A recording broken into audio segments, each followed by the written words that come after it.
Hello guys, welcome to जियो ज्ञान। और आज के जियो ज्ञान में हम पढ़ने वाले हैं इंटीरियर ऑफ अर्थ। अर्थ का जो भी इंटीरियर है वो डायरेक्ट ऑब्जर्वेशन से मालूम नहीं पड़ा है, जैसे कि अपन ने खुदाई की और अंदर क्या है अर्थ के मालूम पड़ गया। जो भी आज अपन को अर्थ के बारे में जानकारी प्राप्त है अंदर इंटीरियर की, वो इनडायरेक्ट एविडेंसेस के द्वारा मालूम पड़ी गई है।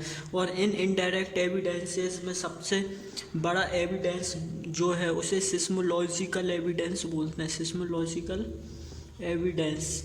सो व्हाट इज सिस्मोलॉजी क्या है, सबसे पहले ये समझना ज़रूरी है। अर्थक्वेक से निकलने वाली जो वेव्स रहती हैं, तरंगे PS&L वेव्स हैं, इन तरंगों का अध्ययन study of seismic waves seismology कहलाता है। तो इन तरंगों की मदद से इंटीरियर ऑफ अर्थ निकाला गया है। तो इससे मालूम क्या पड़ा है कि अर्थ का जो इंटीरियर है वो 3 भागों में डिवाइडेड है। पहला है the crust, second is the mantle and third is the core.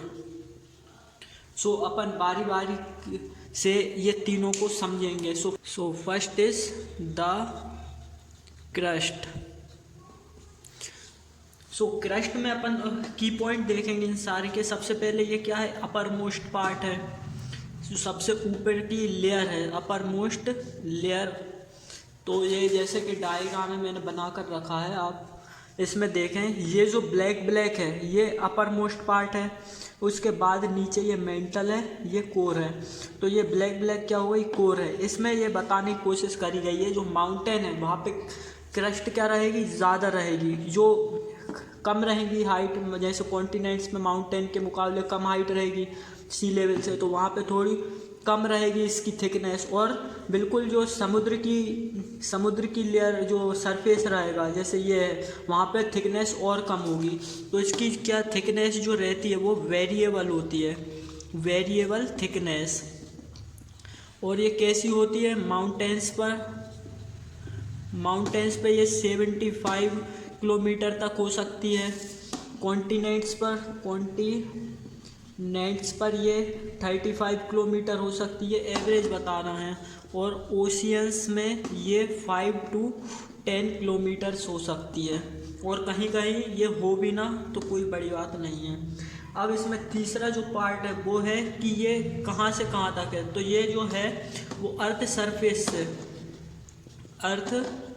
Surface to मोहरोविसिक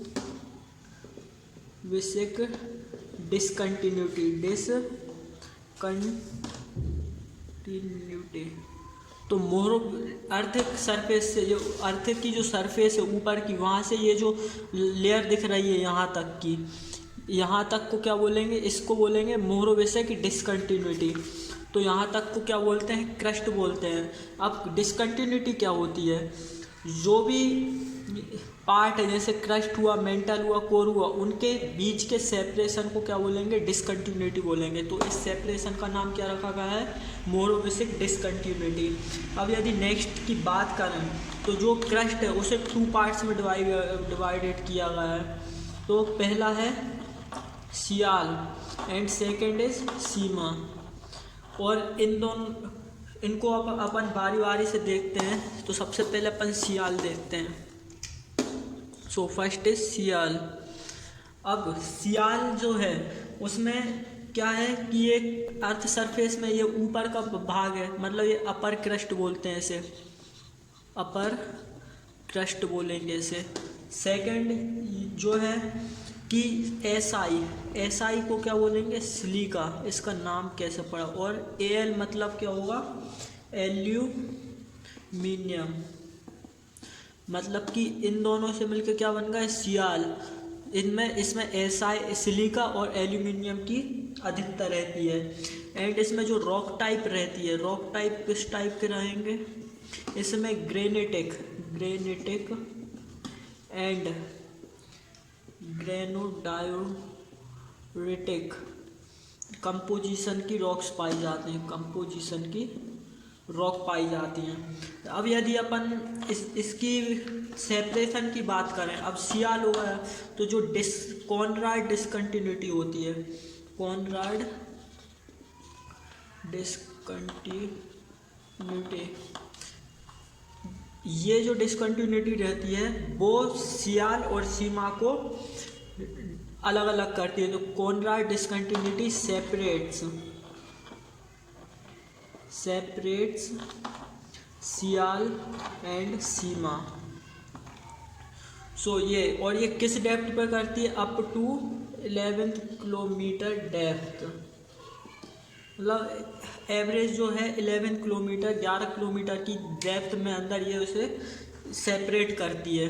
अब यदि अपन बात करें सीमा की, दूसरा,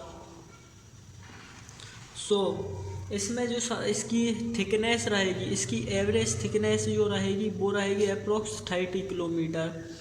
और ये जो सियाल रहता है वो समुद्र की सतह पर हो सकता है, समुद्र की सरफेस पर वो होना, और लेकिन ये जो रहती है ये प्रेजेंट रहती है और इसकी थिकनेस ओशियंस में 5 to 10 किलोमीटर हो सकती है। और ऐसा ज़रूरी नहीं कि हो सकता है ये एब्सेंट भी हो। और इसमें SI stands for silica and MA stands for magnesium. इनसे बन गया सीमेंट, और इसमें सिलिका मैग्नीशियम अधिक पाए जाते हैं। और इसमें किस बेसाल्टिक कंपोजिशन की रॉक पाई जाती है, कंपोजिशन की रॉक पाई जाती हैं। तरह है द मेंटल। सबसे पहले ये कहाँ से कहाँ तक है? तो ये है मोरोविसिक डिसकंटिन्यूटी से। अब एक और डिसकंटिन्यूटी होगी, गुटेनबर्ग डिसकंटिन्यूटी। ये जो डिसकंटिन्यूटी रहती है गुटेनबर्ग, ये है यहाँ पे इस जगह को मोरोविसिक डिसकंटिन्यूटी बोलेंगे, और इस भाग को गुटेनबर्ग डिसकंटिन्यूटी बोलेंगे। जहाँ पे कोर स्टार्ट होता है, जहाँ मेंटल ख़त्म होगा उसको गुटेनबर्ग बोलेंगे। तो ये हो गई। अब इसमें ये कहाँ से अप टू 2900 किलोमीटर तक इसकी थिकनेस है। यहाँ तक 29, यहाँ से 29 किलोमीटर तक इसकी थिकनेस है। अब ये जो मेंटल है 83% ऑफ अर्थ वॉल्यूम है, अर्थ वॉल्यूम, एंड 68% ऑफ अर्थ मास है, अर्थ मास है, मतलब कि 68% ये टोटल अर्थ मास किया। अब जो मेंटल है उसे भी दो भागों में डिवाइड किया गया है, 2 पार्ट्स। कौन कौन से? एक होता है upper mantle and lower mental. Upper mantle जो है उसमें जो अपर मेंटल में भी जो लोअर पार्ट रहेगा उसे एस्थेनोस्फीयर बोलते हैं। जो कि एस्थेनोस्फीयर क्या है?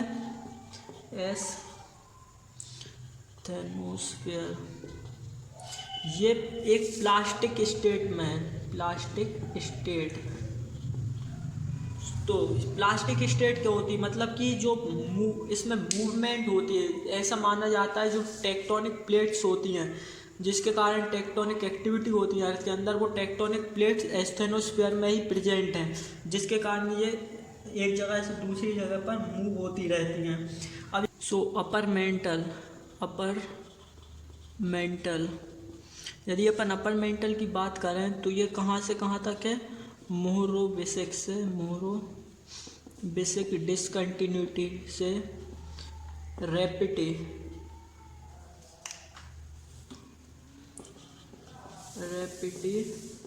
डिसकंटिन्यूटी तक। एक और डिसकंटिन्यूटी है जो कि अपर मेंटल और लोअर मेंटल को सेपरेट करती है, जैसे इन्होंने रैपिड डिसकंटिन्यूटी का नाम दिया गया है, जो कि अप टू 1000 किलोमीटर पर है। ये हो गई रैपिड डिसकंटिन्यूटी। अब जो ये है लोअर मेंटल, ये कहाँ से? रैपिड से। लोअर मेंटल कहाँ से होगा? लोअर मेंटल ये हो जाएगा रैपिड से टू गुटेनबर्ग वर्ग डिसकंटिन्यूटी तक। तो ये हो गया आपका मेंटल। अब यदि अपन अगले पॉइंट की बात करें अपनी, so third is the core. तो कोर जो है वो कहाँ से, गुटेनबर्ग डिसकंटिन्यूटी से, Gutenberg discontinuity to earth centre तक। ये जो रहेगा वो रहेगा कोर, जो कि 2900 किलोमीटर टू अर्थ रेडियस जो कि 6371 किलोमीटर है, वहाँ तक रहेगा। और इसकी थिकनेस कितनी, अप्रोक्स 3400 किलोमीटर थिक है ये। और इसे द कोर को नीफे भी कहा जाता है। नीफे क्यों कहा जाता है, Ni मतलब होता है निकेल एंड Fe मतलब होता है आयरन, मतलब कि इसमें निकेल एंड आयरन ज़्यादा पाए जाते हैं। अब इसे भी दो भागों में डिवाइड किया गया है। पहला है outer core and second is inner core. So जो आउटर कोर है उसमें S waves do not travel. तो जो एस वेव्स रहती हैं वो आउटर कोर में ट्रेवल नहीं कर पाती हैं, जिससे ये प्रूव होता है, proves that outer core is in liquid state. जो एस वेव्स रहती हैं वो लिक्विड में मूव नहीं करती हैं, इसलिए, और वो आउटर कोर में भी मूव नहीं करेंगे। इसका मतलब क्या हुआ, आउटर कोर कैसा है, लिक्विड स्टेट में है। और इनर कोर जो है, इनर कोर में पी वेव्स की वेलोसिटी एकदम से बढ़ जाती है। P waves accelerates in inner core proves that it is in solid state। मतलब कि जैसे ये जो पी वेव्स हैं वो जब आउटर कोर में पहुंची उनकी वेलोसिटी कम हो गई, लेकिन जब वो एकदम से इनर कोर में आई उनकी वेलोसिटी एकदम से बढ़ी। तो लिक्विड में पी वेव्स की वेलोसिटी कम रहती है, सॉलिड में ज़्यादा रहती है। इसका मतलब जो इनर कोर है वो कैसा होगा, सॉलिड स्टेट में होगा।